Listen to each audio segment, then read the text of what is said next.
Good morning and welcome back to B4TV, your daily dose of industry information.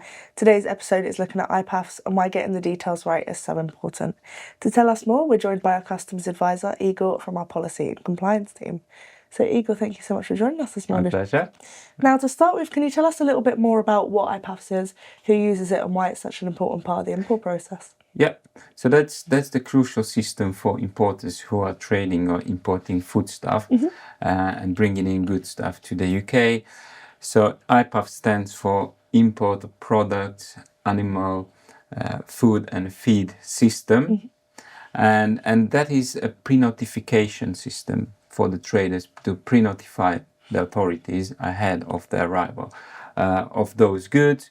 So they will be coming, and the authorities, they have to make sure that they do the risk checking if it's required, so they can stop that shipment and check it if that poses any biosecurity risk to the country, so they can check and stop those goods coming in from, well, prevent coming in, of course, if required. So like you mentioned about things going wrong, can you tell us a little bit more about when a shipment would be classed as an illegal import? Yep, so there are certain scenarios when it can happen. The most important, if there is no pre-notification at all submitted through IPAFFS, so the goods arrive at the border, will try to cross the border without the authorities knowing that it's coming, so it can be classed as illegal.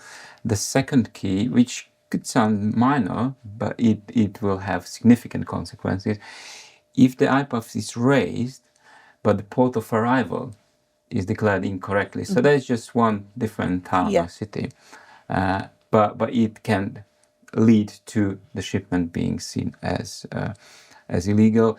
And finally, if the goods, they leave the port without the common health and entry document, the CHED, is not endorsed correctly by the relevant authorities, so it's not stamped, not checked, not approved by the officers, and the goods, they leave the port, so then it will be deemed as illegal movement. Of course. And why can such a small mistake have such a big consequence, and why can't it always be corrected?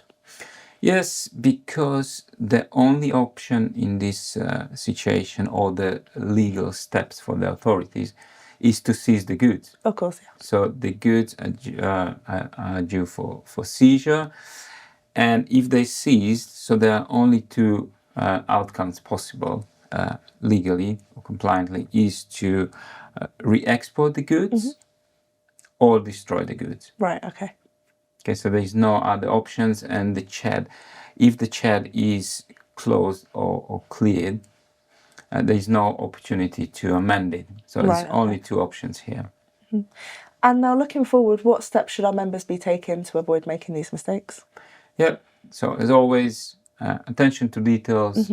Before submitting the entry, please make sure all the details, all the CHED numbers, all the reference numbers, ports, they all correct.